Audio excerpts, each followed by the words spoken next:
You're watching the Cannabis Broadcasting Group here at cbgtv.com. The opinions expressed during this show are those of the individual participants and do not necessarily reflect the opinions of their associated organizations or cbgtv.com. The medical and health information shared does not constitute a physician-patient relationship. It is provided for general informational and educational purposes only and is not a substitute for professional care.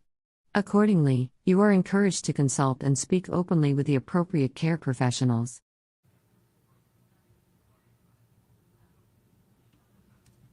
To break the law. Welcome to Green Crush. We are going to crush it today because it's not just green on the outside, it's also red and pink and juicy in the middle. It's watermelon. Watermelon is going to be our guest today. And if you don't know watermelon, too bad for you. She's great.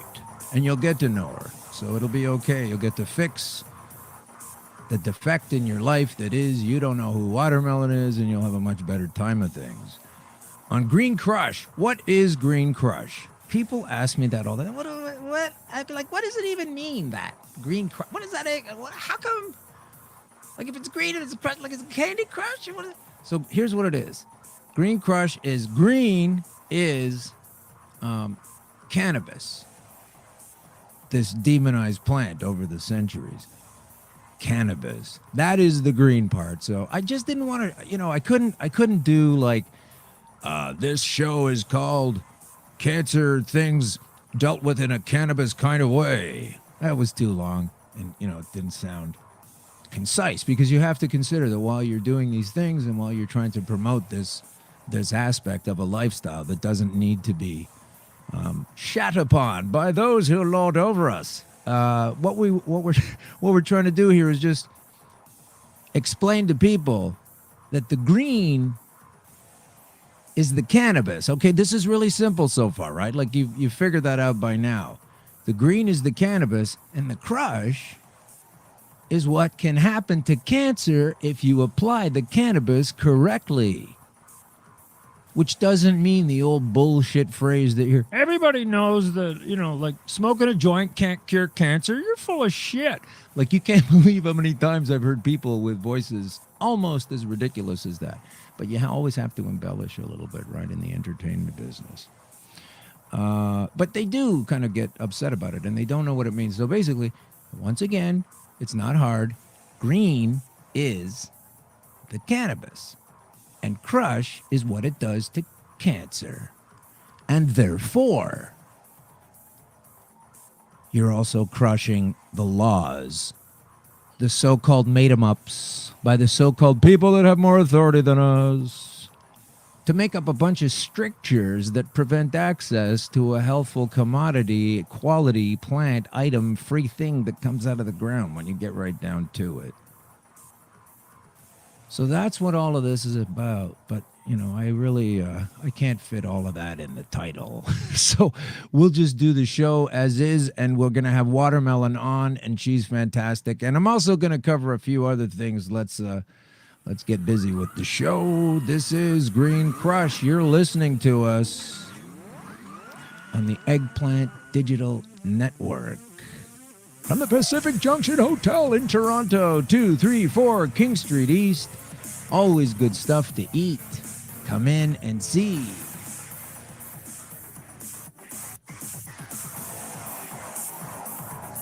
Yes, the Eggplant Digital Network, Canada's leading creative content hub, with Russell on the control board. And we'll need him today because Watermelon's here. We're going to go back and forth on Skype.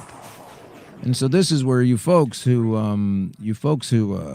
don't have a video access on this particular podcast are at a slight deficit. I admit it. We're not trying to gear things for the visual solely, but sometimes it's fun to do. But you can also listen to it on your download on your iTunes. It's still going to be a good show, despite the fact that you'll miss out on some of the viz. So what's getting crushed today is... this episode will be combining. I realize that a lot of these things are like Venn diagrams, where I can't really even have on this show, I can't even have a topic that stands alone sometimes. They all merge together. And this one is gonna combine cops or truth. It's always one or the other. And nopioids, saying no to opioids. I'm speaking extra slowly for the would-be animators. We've already had some pretty funny animated clips come up of the show getting done. This seems to be a thing now, a field of creative funniness that was, I didn't really realize it before, but a lot of people have had their stuff cartoonified, and it's kind of funny and definitely flattering. So thanks for a couple of those.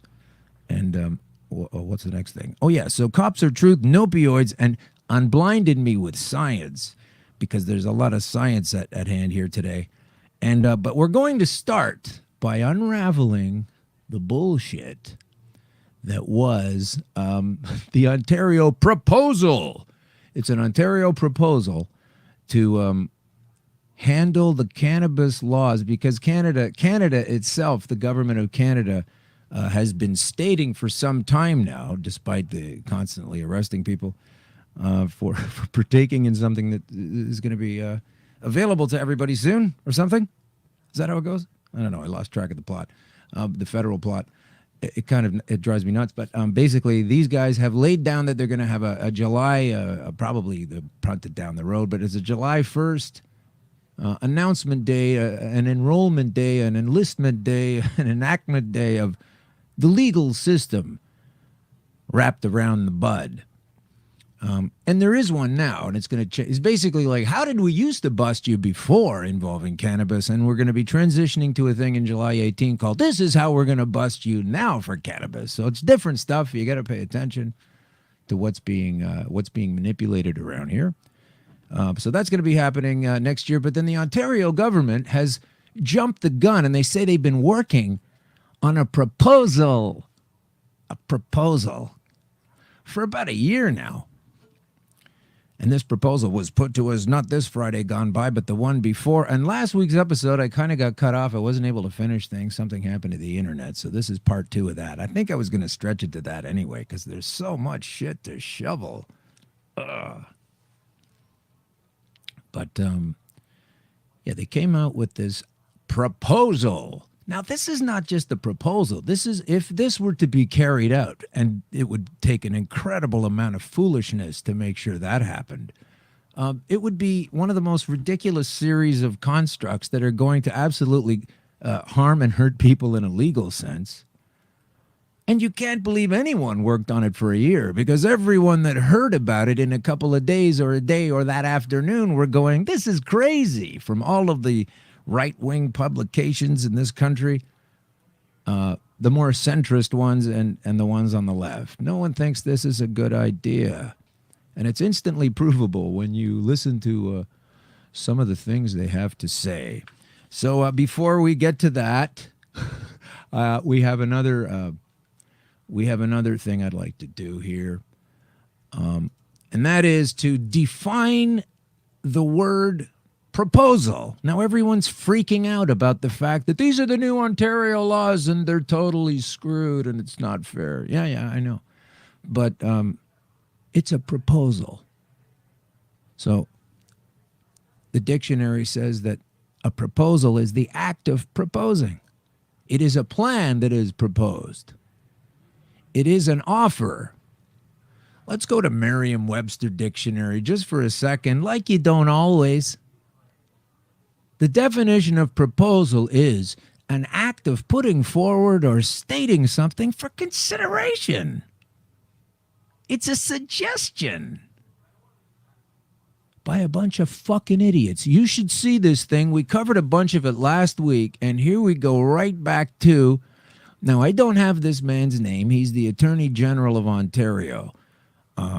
I can get away with that because I'm not really like a news guy. I'm just a guy that reads news and brings some of it to use. So this guy, I don't know what his name is. He's the shortest one in the middle there. He started off the talk. We got on some of this last week on episode 9. And this guy is very uncomfortable in his body language to me. I don't like any of these guys in their body language, but we'll get to that later. But listen to what this guy has to say. We'll just pick him up in midstream. It doesn't even matter.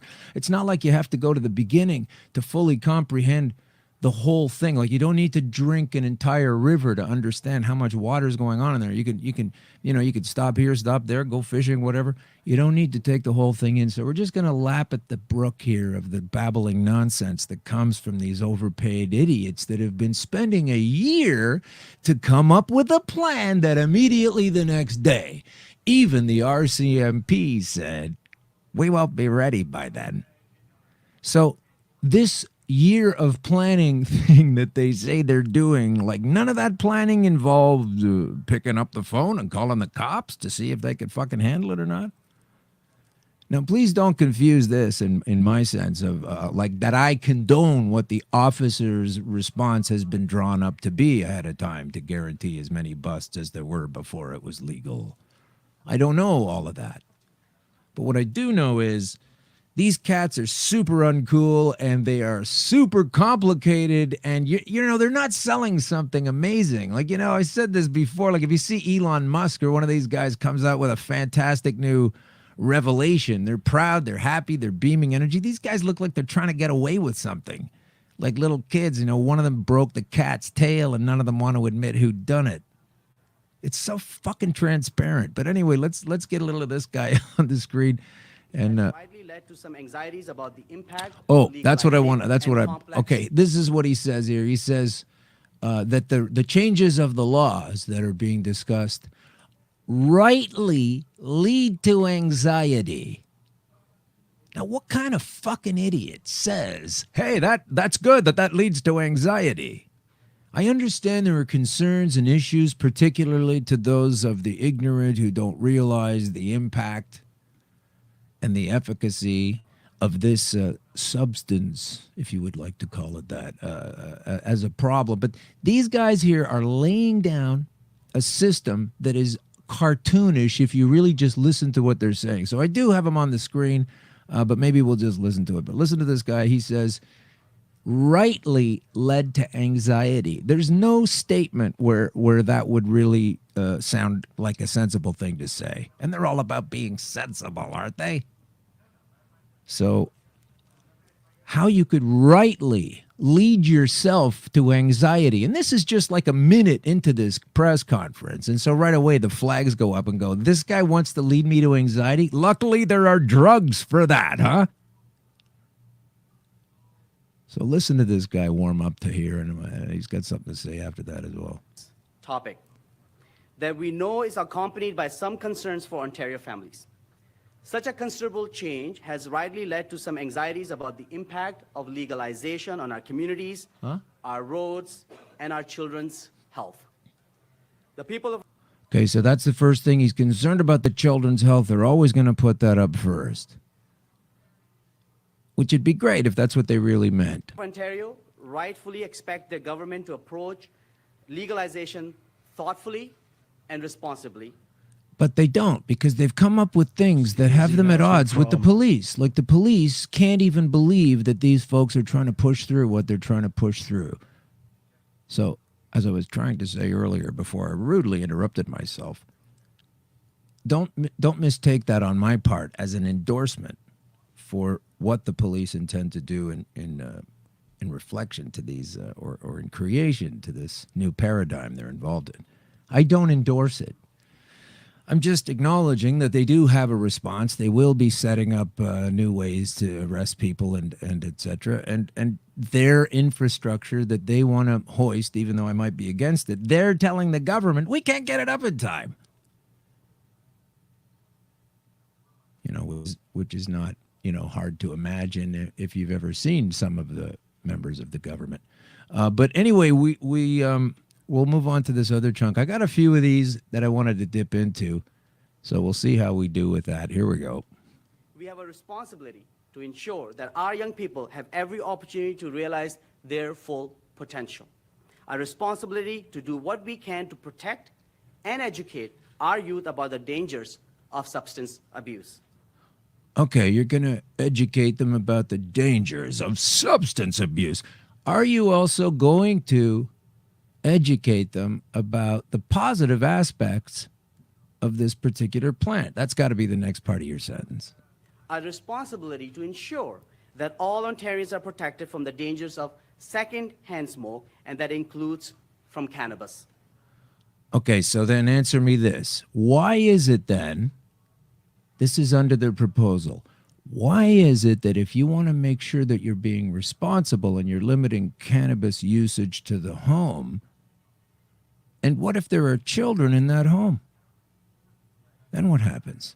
Oh, you can go outside? Okay. Well, what if your balcony is one of those, you know, those kind of balconies where it's just a little panel of something and then the neighbor's right over there? What if it's one of those? While you're outlawing vape lounges and places to go and do it in public under the consenting people. This is how sensible this plan is. You can sit through all 36, 37 minutes of this psycho babble and pick one of these nonsensical pieces of meat out of your teeth every 10 seconds, sometimes less than that. Total fiction. Here are the dangers of... Why don't we talk about the dangers of fire? Why don't we talk about the dangers of Wi-Fi at 5G? Or, oh, sorry, is somebody already heavily profiting on that? Oh, okay. Leave it alone then. Like, this agenda becomes clearer and clearer with every aspect of the story that is obfuscated by these trained monkeys. Go on, sir. Oh, is it going to... Now it's buffering. Buffering brought to you by broadband. Broadband brought to you by the internet. The internet brought to you by, I don't know. Looks like we're not going to have that one coming in. All right. You know, every week something goes wrong with the tech on this fucking show. It drives me out of my fucking mind. We've been trying to pin everything down, and today we had somebody add some drama to that scene. And while we may explore the possibility of allowing licensed establishments for the consumption of cannabis in the future, You might allow it. And then what he was going to say was, but I lost my internet again, was that, we'll think about it. We're not going to bring that aspect up right now. While there are salient, crucial, foundational aspects of properly getting any kind of transition that will be successful together, we're just going to throw up a bunch of sticks in a fucking thunderstorm. So it kind of goes on like that, and I guess I'm getting the message from our broadband provider that I've done about enough of the old YouTube clippy clips, and that's okay, because it's time now for me to focus on dialing up. We're going to go to the Skype machine now, and thank goodness we have a friend today that come on the show. She's wonderful. We're going to ding her up right now. Hang on. Mary Jean Dunsdon. So we're not quite there yet. Oh, gosh. I was just wondering if that crazy guy came back or what. Oh, I'm it's here. me. It's me. Are you there? Can we see your picture? There she is. Fantastic. Okay, so I'm going to bust this wide open. And all right, ladies and gentlemen, it's my pleasure. This is so weird because, where do you often, introduce someone and you can actually see them at the same time? Usually it's supposed to be off stage or, whatever. But this is cool. You ready? Okay, so here is, folks. This is please don't cover your face. I mean, God, that's Okay. that's gonna come out like ta-da! I know you're full of ta-das, as I recall. So, folks, guess what? I've been in stand-up comedy for a long time. I started in Vancouver, and that's where I met Watermelon, like back in the early 90s. And she was marauding Wreck Beach, which is known for its recklessness in its clothing code. Everybody takes it off and has a lot of fun and takes it easy. And Watermelon would not only provide refreshments in the way of saleable goods and drinks, they were packed with cannabis too. I mean, it was like living in a dream world. And she was always ahead of the curve, and I knew that. But everything I've been through with my particular journey through and back and forth through cancer and using cannabis, and what I've thought in retrospect about Watermelon, Mary Jean Dunsdon, is amazing because she was so far ahead of the curve at the time. And so now I'm so thrilled to understand that somebody with such deep roots in the integrity of this plan and what it does and how it works, and is aware of all of the bullshit that comes from the propaganda. You're actually running for office, and I'm so happy to have you on the show today. Thank you. Thanks, Alan. So I see you got some hula hoops behind you there. Yeah, I got some hula hoops. That's my new fitness, and I sell hula hoops at my candy store. You found them? I own a candy store that sells hula hoops, so we work off the calories right before we even get any.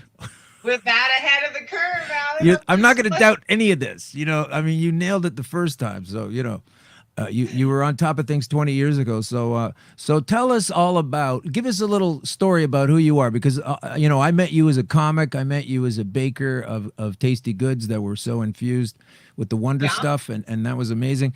But you were also, you kind of got more into a television production aspect. You put a show out about how to bake all these cool things, and you've sort of moved through and always been providing these wonderful, tasty treats. And now you're at this place you're running for office. So tell us a little bit about that journey.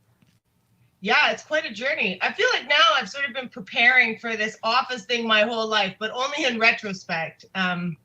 So I came to Vancouver in 1992, and I heard about Wreck Beach. Who hadn't heard about Wreck Beach? I mean, it's the last frontier of freedom, naked people enjoying themselves. Yeah. Smoking pot and laughing and being outside and having drinks in the sunshine. I mean, can you imagine? Yeah, that was fun. Went straight there. I got to Vancouver.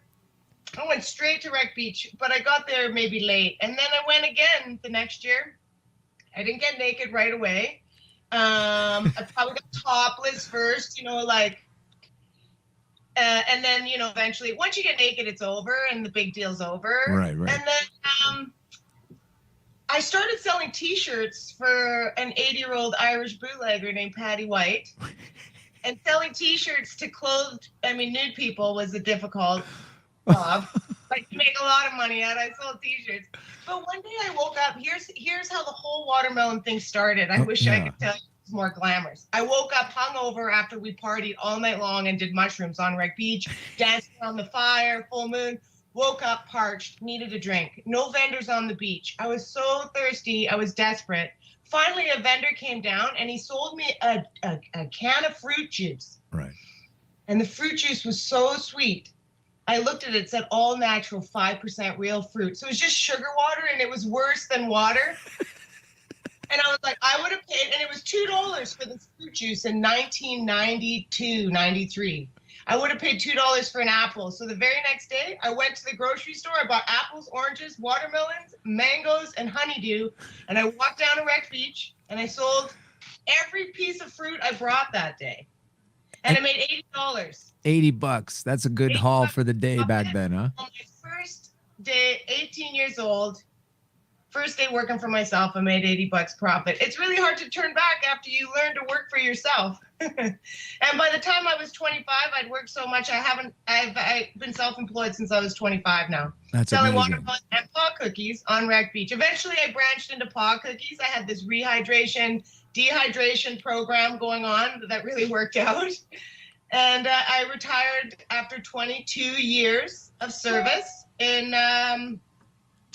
2015 from Wreck Beach. Well, what's the rehydration, dehydration? Tell us a little bit about that methodology. Dehydrating, paw cookies, and watermelon rehydrating, you see? Oh, I see now, yeah. Okay, I just wanted to hear a little bit of an elaboration because it's fun to listen to. So that's amazing. So now you're I'm sorry, go ahead. That was my journey through the nude beach, where also, I don't know, in 2001, September 8th, 2001, 3 days before the big 911 happened, I was arrested for the first time for allegedly trafficking ginger snap cookies. And if you've never been arrested before, I mean, hey, what are you in for? Ginger snap cookies. Yeah, exactly. That's so harsh. It was pretty hard. I was arrested many times for allegedly trafficking ginger snap cookies. I don't know if you know, but I had 3 provincial trials. 3. 1, 2, 3. And 3 provincial acquittals. I took a hat trick in our Canadian provincial courts. For selling cookies. Yes, I was charged with allegedly trafficking ginger snap cookies. I had probably 6 counts in total. 3 different trials, and my lawyer, John Conroy, knocked every one of those out of the park. Oh, John Conroy, yeah. We got to get him on. I know who he is. We got to get him on sometime. He's a brilliant man from everything I've read. Exactly. Yeah. He is a wonderful man, a very clever man. But let me say this. Before my arrest, I was just this happy girl, selling pot cookies, working on the clothing optional beach. After after my arrest, I'm nationally branded, and now I'm selling more pot cookies than ever. So thanks, Canada. Yeah, that's the thing. When they try, this is a basic fundamental principle. When they try to, and when I say they, the overlords, right? When they try to limit things down to that, they create this black market by saying the way that they're trying to legalize it in certain ways where they still control it. Like it's a blueprint for keeping the illegality about it existing. I mean, this thing is ridiculous that it even gets to this level, but it's all a perception, right? So you obviously don't have that problem. Yeah, no, cannabis has been legal in my mind for 20 years. Yeah. And I'm, Yeah. And then you get to everybody else to catch up. You get to the Parker ruling and everything. So tell us about this election that you're running in soon. And when is that? And what's the party? And what are you going to do? And what are you going to bring to the people? Well, I got to tell you, Alan, it's the perfect storm right now because it is a by-election. And a by-election, they don't come around very often. That one of our city council members left to join the NDP, who's now our provincial government, to be the chief of staff, and we have one open seat. So the by-election becomes a perfect storm because we've created a new party called Sensible Vancouver, born of Sensible BC. Sensible BC started campaigning before Justin Trudeau came out and said he was going to legalize cannabis. They were campaigning for a referendum on the decriminalization of cannabis and probably got over 140,000 signatures in the province. So we've since transferred our party called Sensible Vancouver, and we are vying for this open seat on city council because cannabis is going to be legalized, so we're told, for recreational use. And we want to be on city council because how can you meaningfully talk about cannabis regulation and going forward if you don't have somebody like me on your panel? I'm Switzerland, right? You can't, it's like talking about sex worker advocacy and not having a sex worker on the panel, right? Yeah. You can't meaningfully talk about it. Now, I have intimate knowledge of the cannabis community. I have access to the cannabis community. I know the pitfalls. So they need me on city council while they figure out the regulations. Otherwise, my theory is, you're a captain about to set sail with mutiny on the horizon. Are you with me? If you don't meaningfully integrate the craft cannabis players that exist today in retail and growing, these people there will be mutiny because cannabis has been illegal forever. So how can any of us be anything but criminals, right? So when they talk to criminals, it's a wonderful narrative that they're using. But these people have been around. Cannabis, the legalization of cannabis isn't a benevolent gift from our overlords. We fought for it. Yeah. We fought for it. So this idea of handing it off to our prohibitionists is absolutely unacceptable to us. Yeah. And I think actually Mark Emery said it quite clearly in these Ottawa lectures we just had. Yeah. How they made this illegal was they put it as a Schedule I drug. You meaningfully want to legalize cannabis, you take cannabis out of that Schedule I drug. But the problem, if they do that, all their power crumbles to the ground. Well, that's the whole reason, is all their power goes to, listen, you've seen this, you bring up a great point. I was hitting on it in the show later on, and maybe now I don't need to, but I will anyway. It's that the whole thing about transitioning from the way we arrest you now for using cannabis, we're going to make up a bunch of new rules, and then this will be how we arrest you later, and it's just a transition going on. But what happens?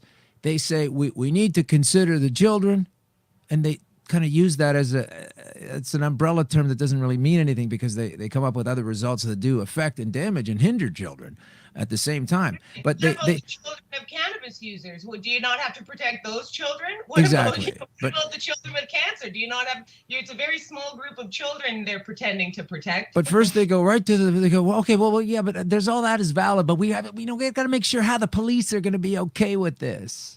It's legal. Why do you need the police? We have to. That's their number one consideration. Like, how are we going to make this okay for the cops? Like, it's going to be different, and there's going to be training, and boy, oh boy, because you know what all of that is covering up is that if you genuinely go from less of a legalization but to a decriminalization, all of a sudden you don't have all those man hours required anymore. All those arrests that went down are gone, right?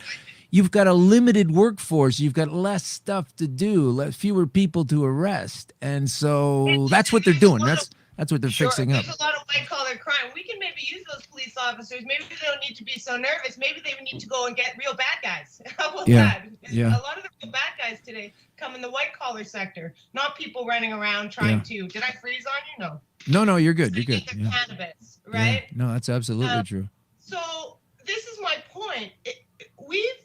This cannabis community that I've been involved in has been passionately behind the scenes trying to legalize cannabis for years, even though it was illegal. Now they're going to legalize it. What do you think we're going to roll over?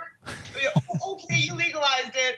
We'll be nice. We're not going to be nice. We're going to undermine. If you don't meaningfully integrate us into the regulatory framework, it's going to undermine it. And you can see in Colorado, any compliant players, they integrated into the framework. Colorado's brimming with money, and Washington, they didn't. Washington, they said, oh, you're all criminals, only these people can have it. And Washington has a booming black market, undermining the legal market, making cannabis $20 a gram or whatever, right?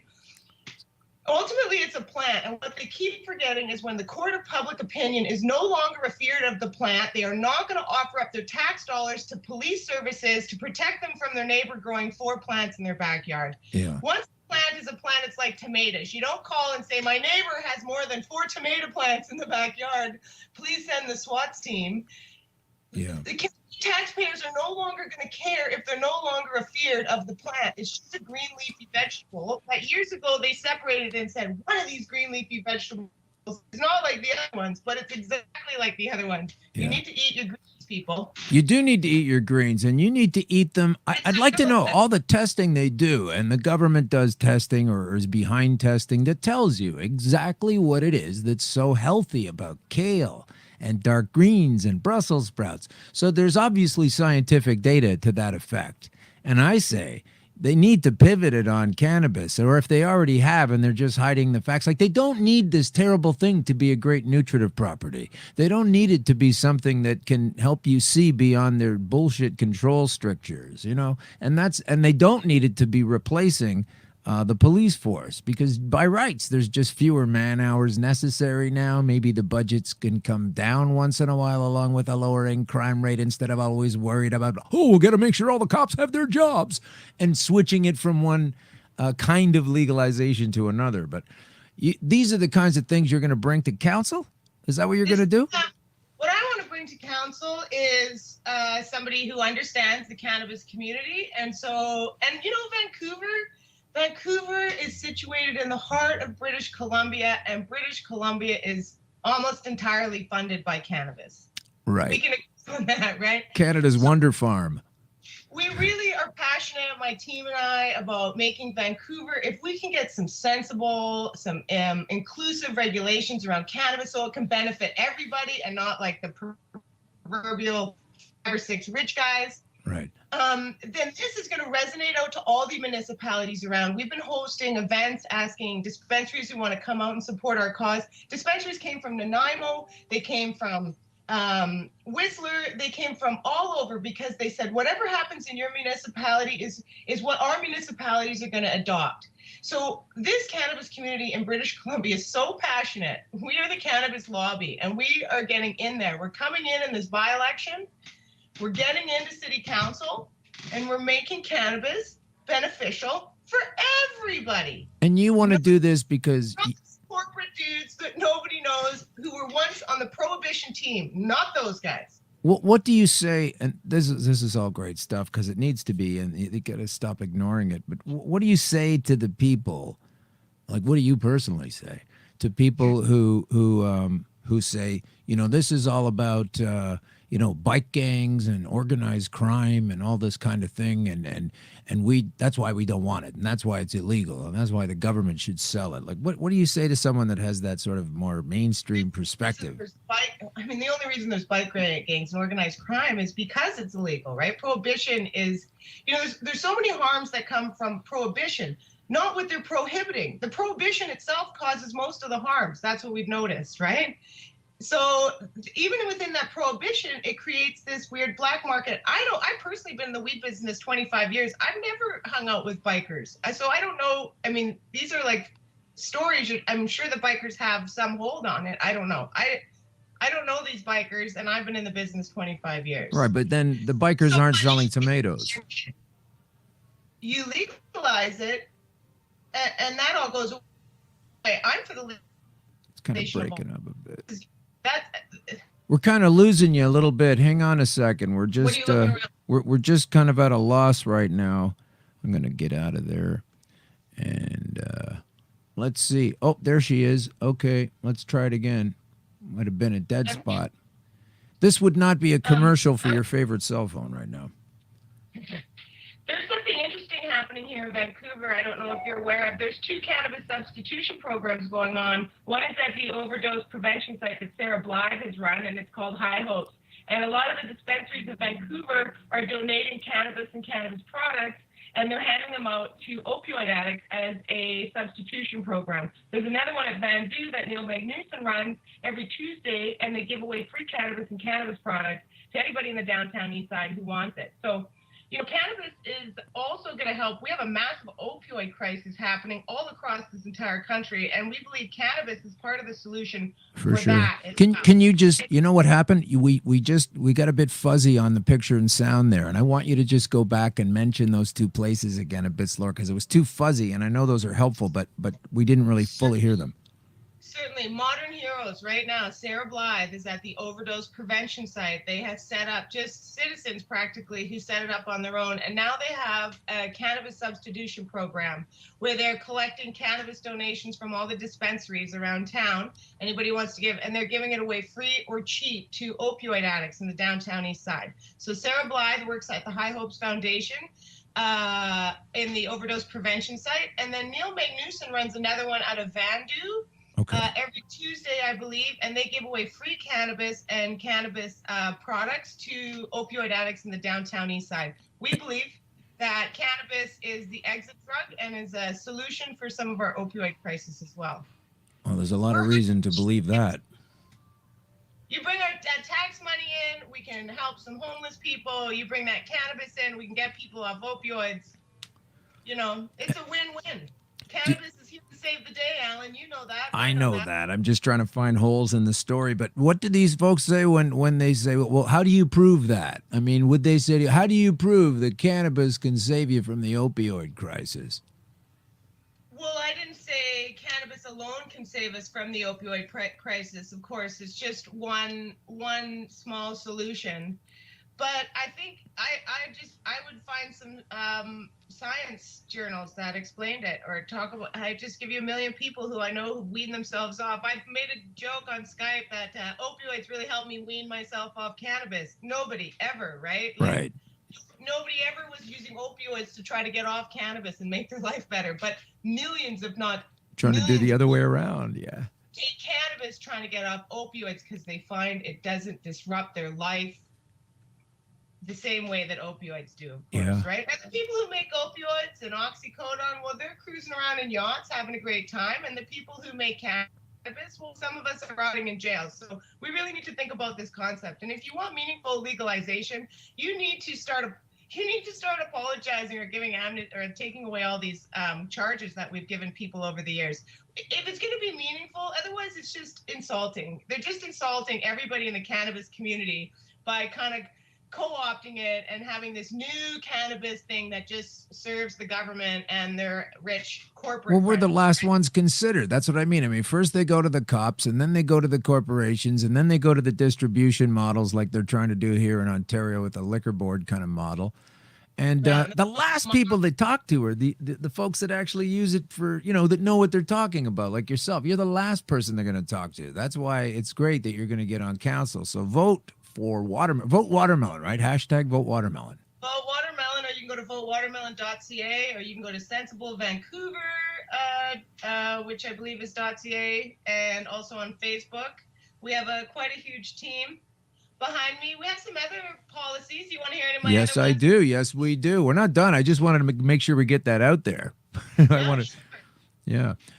We are talking a lot. You know, Vancouver has a homeless problem and an affordable housing crisis. I mean, both of them are in crisis, actually, homeless and housing. Now, Right. I've been looking a lot into that. That's really a tough one. It's really about the 3% provincial arms of, or three, sorry, arms of government, the province, the feds, and the municipality.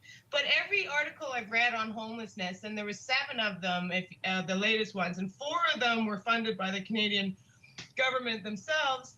The only solution to homelessness, Alan, is homes. Yeah, but yeah, you think it's cheeky? That's the actual only solution, and so Homes. we don't know how homes. Yeah, places to live in. And you know what's interesting? The NDP is talking right now about a basic income, and I thought, gosh, should we talk about a basic shelter? You know, like a basic income would go a lot further if you had a basic shelter, even if that was a tent or some kind of modular home. I don't know what that is. I don't know what the answer is. Like, I'm a renter in Vancouver. I don't have the answer, but we have some other ideas where we'd like to see maybe transit, like bus passes free to students, low-income people, and seniors. Maybe while you can't afford to live in your 1-bedroom apartment with 2 other people, you can still get on a bus and go to a job interview. You can still get on a bus and go to school and learn some skills. Maybe if the impediment to a home is so large, maybe the impediment to transportation to help better your life. So we're actually shooting for free transit for everybody, if not for everybody, students, low income, and seniors. We want them to have free transit in Vancouver. That also will do a lot to solve our problem of cars going downtown, you know, and they're like, how you can't get anywhere. We have gridlock in this city, right? We don't have enough taxis in this city, and we're not allowed ride sharing in this city. So I don't know, you ever try to cab and go downtown? You just can't.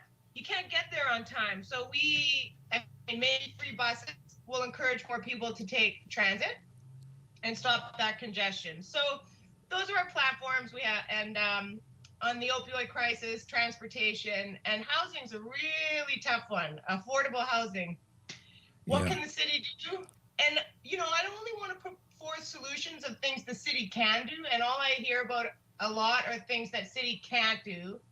And it's actually in the realm of the province or the feds, right? The provincial government used to provide housing. So nobody can afford to live in Vancouver anymore. Yeah, it's getting nuts, right? Getting nuts. And, you know, hundreds, if not thousands of people are employed at these dispensaries. You know, they're making $12, $15 an hour, trying to afford that 1 bedroom they share with 2 other buddies. And now we're going to come and shut all these dispensaries down that offered up all these jobs to these young kids with no jobs. Like, I don't know, going around arresting. So the model is to shut the dispensaries down, arrest everybody in there, round them up, and then put new weed dispensing models in place. I don't know. It just seems like an attack on the people who fought to be. Yeah, I get concerned about when they say they're going to make all these controls, you know, because like they say, they don't usually involve people that know what it's about. I don't understand the mindset of saying, well, you know, we're going to throw these rules in and then we'll see how it goes. You don't do that with a foundation for a house. You don't just, let's put up a couple floors and the attic's in the basement. And if that don't work, then we'll tear it apart and do it again. You know, like there's no sense running on a bogus platform, but they keep ignoring these models, you know, these successful models, the successful Colorados, and they want to go and wind up doing the things that didn't work. And it just feels to me like it's a bit of an agenda sometimes, because not only do folks like yourself and myself and other people want to use it and do use it and are going to use it no matter what. And so obviously we don't want to go to jail for that. There's a ton of people that don't partake in this thing that also don't want it to be illegal because they see the stupidity in having it be illegal. So you're dealing with like a massive majority of people that want it to be okay and have it and use it, and this tiny sliver of bureaucrats that seem to be powered by these ninnies that write worrisome letters, and hopefully the right plan is to develop an anxiety about all of this. You know, it doesn't make any sense. And you know what you know who it costs for them to put forth meaningless regulations that they know are wrong and will have to fix? You know who it costs, Alan? Us. Us again, yeah. So if I can see that you're driving up the wrong way on a street, do you know what I mean? I'm gonna have to pay when you have to drive back and redirect yourself. So let's start it. We've gotten so many things wrong. There's time to change it. There's time. Let's start this doing it right with meaningful things. I'm not saying it doesn't need to be regulated in some way. Of course it needs to be regulated. I mean, maybe it's just a green leafy vegetable, but we could do that in a meaningful way. We don't have to hijack it. Yeah. cannabis is like, they show pictures of people in zoot suits, going through these laboratories. Like somehow that's supposed to make us feel like comforted. Yeah. But cannabis is like when you go to the grocery store, Alan, where do you get your basil? Where's your spinach? Where's your broccoli? Can you pick it up and put it down? And the next person pick it up and put it down? Yeah. And they're absolutely creating a villain where one isn't. You know what I mean? Like this idea, like, you can't even touch cannabis without some kind of zoot suit on. That's totally ridiculous. Yeah, I know. Absolutely ridiculous. I mean, maybe in a science lab, but we're talking about a plant. We're talking about a plant. Yeah. Well, you might respond with it's if it's anything like the giant hogweed, we're in trouble. But it's a totally different thing. It's not a poisonous jumping cholla cactus. It's this very helpful, scientifically. I want to see some more data on that. Like if it exists, I'm not even sure, right? It's one of my searches I want to do. But when you talk about the government saying what all these properties are about kale and all these greens that you mentioned, the vegetables. Where's the data on analyzing cannabis for the same thing? I mean, I'm sure it has all that and the psychoactive and restorative components that you're supposed to be taking in. There is some data on that. In fact, one of the most beneficial ways, probably in the future, to consume cannabis would be to juice it a lot like wheatgrass. Yeah. The problem is right now, where would you get a whole bunch of little sprouts of cannabis you could mow down and juice, right? Well, that would be illegal to be that healthy. I mean, once it's legal, I bet you see something like a wheatgrass bar because it's got all the chlorophyll and all those riboflavins and whatever, all those other good nutrients that are in there. I'm not a scientist. But cannabis is a green leafy vegetable. We forget that. You could just use cannabis in your, like in food. But how much would you need, seriously? How much would you need in the way of plants to be able to sustain? And I totally agree with you. This is the link to the healthcare costs plummeting. If you get a mother who's breastfeeding a baby while she's consuming the vegetable in the juice form, and you can juice it down, you can make ice cubes out of it and throw it in a smoothie later, whatever. And if that's part of your nutritive intake, all of a sudden your CB1 and 2 receptors are not wanting the cannabis. They're just processing it like they're supposed to. And instead of denying yourself that nutritive compound from the get-go, that's why, how come you get diabetes? That's why you develop cancer. All these things, we're just not powered up enough. It's like advocating the absence of vitamin B12. Oh God, if you're a vegan, you better get on that. You got to figure it out. If you're a vegan, you got to take a supplement or something. And if you eat meat, you get it in a different way. But imagine promoting the absence of B12. That's just a crutch, that B12. You're using that B12 to have energy, and you are cheating, and you are depending on this secret. That's how nuts it is. You don't get that B12 in a lab. Yeah. $30,000. You're like, this is the denial of the nutrient. Our health, if you look at, health, it seems to be everybody's in chronic illnesses seem to be chronic and chronic inflammation, like it's ongoing. Cannabis can make chronic happiness. Man, people forget that cannabis makes you happy too. When I smoke cannabis or consume cannabis, it brings me a great sense of euphoria and joy. That in itself is medicine.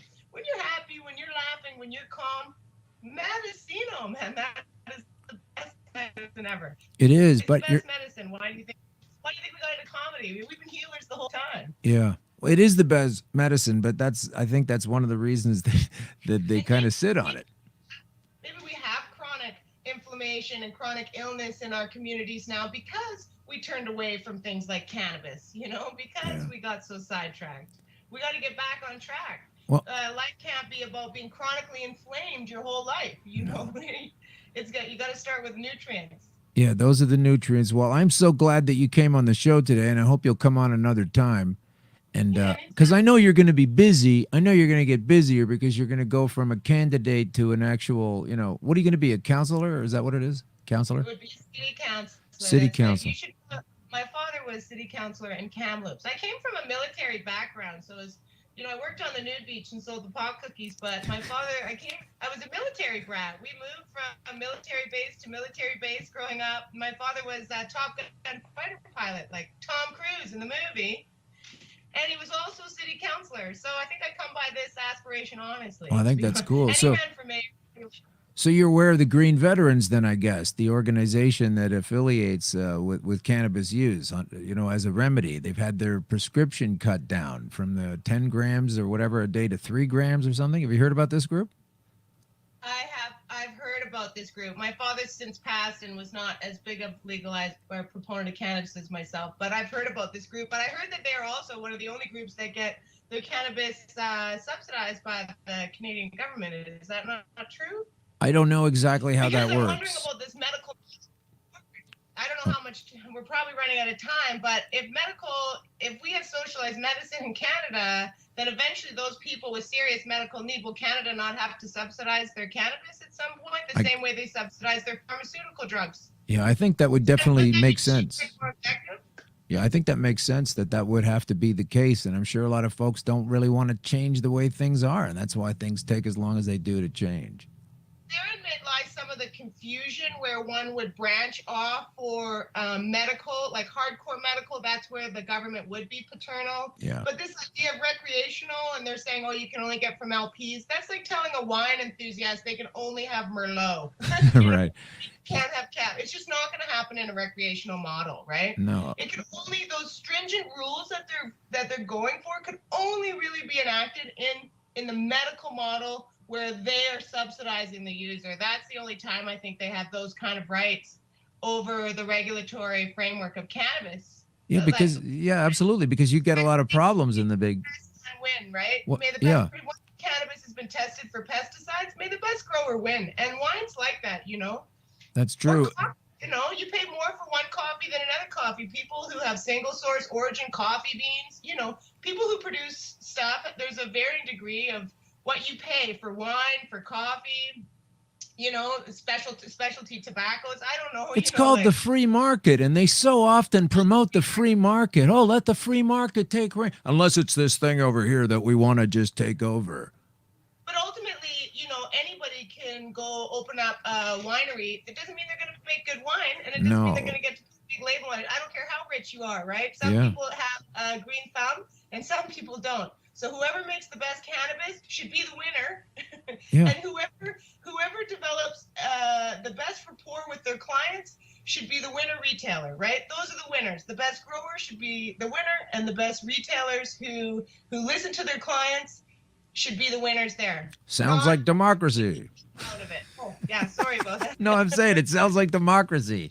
This is like a beautiful thing. This is another reason, it's such a great model for a democratic run. It can be such a great economic model if it's done properly. It is such a helpful property. And I think what all these people are doing that are trying to prevent it or are against it is, when you shake it all out at the end of the day, they've been on the wrong fucking side of history since this thing spun around, And it's like, you have to eat your words at some point. If we let it go to the point where, I want to see it in mother's milk. You know what I mean? I want to see it coming into the human body from the get-go like it's supposed to be. And then you're going to see a plummeting, I think. Like medical situations will be reduced to, fixing up people through surgery and accidents as opposed to these lingering illnesses. That we're all just arriving at a place of poor health from not taking in this one nutrient. Imagine if you just had a fight and a war on against having a vitamin C your whole life. You're going to develop some problems. And now you're in trouble because you're going to an orange lounge where we sit around and eat bits of grapefruit away from the cops because, we're cheating and we're getting ourselves into better health with this thing, this crutch, this vitamin C. It's another pamplemousse lounge, been busted by the cops. You know what I mean? That's how nuts it is to me. It sounds nuts to them. One day they'll realize they were on the wrong side of history, and we already know we're on the right side, me and you. You're alive. Yeah, I'm alive. I'm still alive. Thanks. To tell that tale. Thanks very much. And I hope we're alive to see the day when the medical model is reduced to surgeries and fixing people up from accidents. I really want to be alive to see that. That's all awareness. That's all it is. And we're trying to bring that awareness, both new developments and hidden and suppressed informations from the past. So that's what we're doing on the show. That's why you're on the show. And I'm so glad you'll come back again. And good luck, and maybe we'll talk to you. When is the election, by the way? Just tell us that on the way out. Thank you. October 14th is the actual election day. There'll be 50 different places around town to vote. But October 4th and 10th, if you're a cannabis enthusiast, October 4th and 10th, you can vote only at City Hall, and we encourage the cannabis hardcore enthusiasts to pre-vote so they can spend election day encouraging their friends to vote. That's our plan. That's go so great. vote early, Vote watermelon, hashtag vote watermelon. Check that out on Twitter, and let's put watermelon into the councilor's seat and see what happens. This is really good news. Thanks for coming on the show. Thanks for having me. All right, Great talk day. to you later. Bye. Watermelon, everybody. That's so cool that she was on the show, and we'll definitely have her back sometime. Hopefully as a successful, victorious candidate in the matter of being at City Council there. So now I'm going to try to shut my screen down. You can see the spinning beach ball in the middle just as we try to bring this thing to a close in a few minutes. But I do have some more stuff I wanted to burn through if you're okay with that. So, yeah, let's... this has a piece of music that goes with it, and it's called Cutting Through the Bullshit. That's what we're going to do. We're going to cut through some bullshit right here. All right. Now, what brings me to get to the point where I want to cut through the bullshit? Because I'm all done listening to these people that are laying down these ridiculous fucking fucked up laws. Hey, sorry if you're a young child listening. Some of the words on this show are below grade. I can't help it sometimes. I'm trying to contain myself. But listen, let me beg off here. Let me plead off and say that by way of closing, there are a lot of reasons why I do this show. And one of them is because I'm able to, and it's fun, and I like getting the word out. But the word that I'm getting out is powered by the fact that at one time I felt it very scary that I was so taken by this disease, and I wanted to keep it a secret. I didn't want people to know what I was going through. I didn't want people to be prejudiced by my difficulty of going through what was brought to me as a fatal disease. And it's been a fun ride this last several months. I can tell you that as we've come from nowhere to show number 10, and people are listening and are interested, and I'm just trying to bring new information to light and highlight some of the stuff that's been buried a long time. Because so much of that has to do with when I'm feeling like I'm really going to slip on out and I'm not going to be around and I'm going to die and I can't believe it, and what did I not get to do, and what do I still want to do, and you're having those kinds of thoughts. That's scary. I found it scary. But, you know, I wasn't petrified the whole time. You'd go in and out of phases, and I'd kind of think about it and maybe meditate, and then I'd feel fine for a while, but then it would come back. And I didn't really feel like a warrior, like it was a battle on cancer, or you got to kill the cancer. And I know that's a kind of parlance that's used by a lot of people. But I didn't really think of it as a war. I tried to think of it as an outthinking or an outmaneuvering or an outsmarting. And based on all the available information, I guess I did that. And that's why I'm still here. And that's why I just want to bring this news forward to people.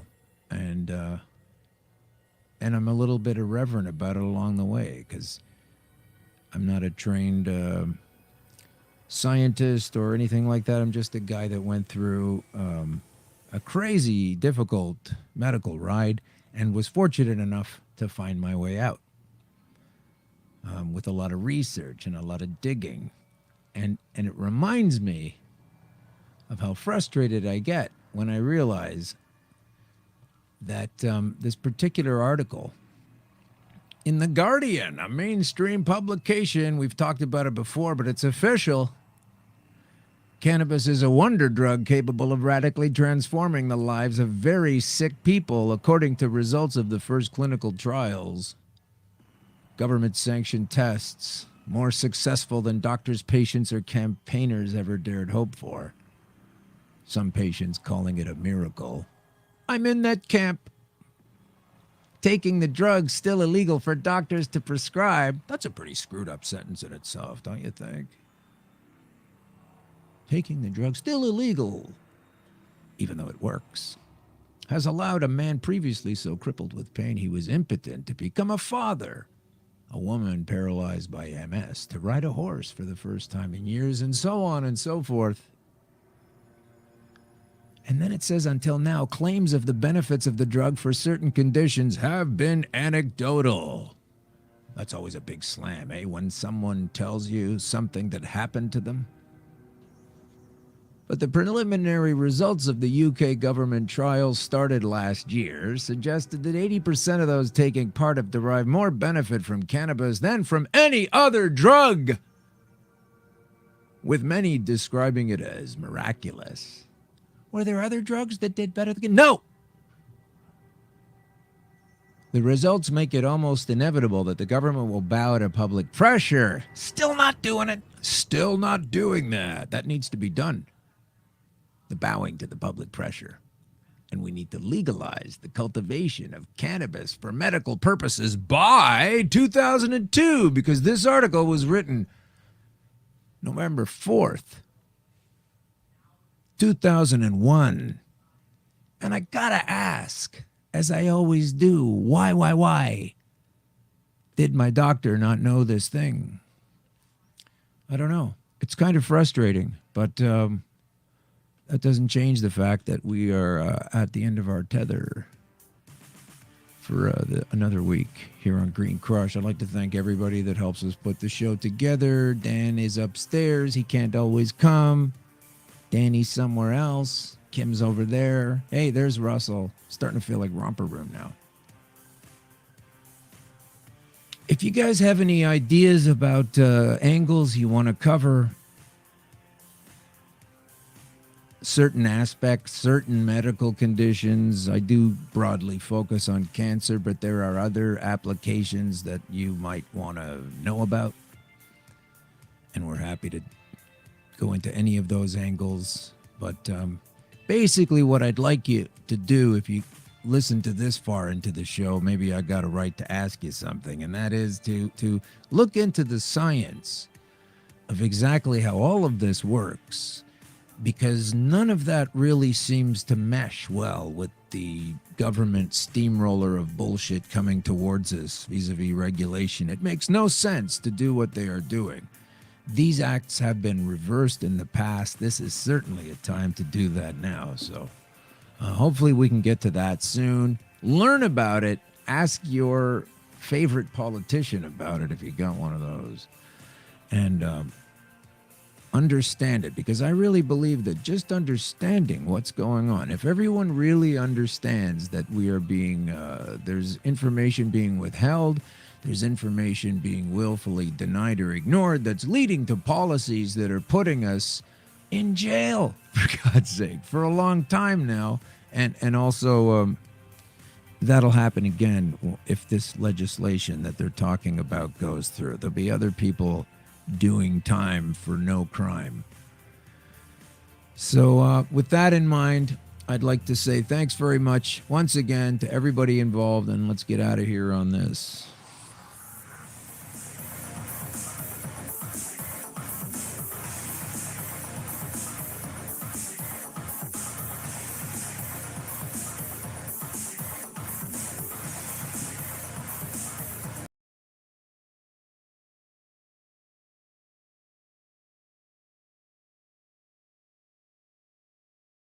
CBG TV is the way to broadcast your message to an audience looking for your products or services.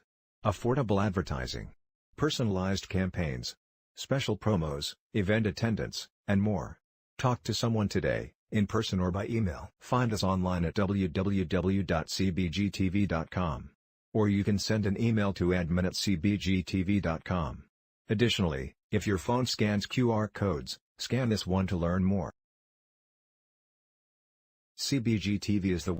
We are the Cannabis Broadcasting Group here at cbgtv.com.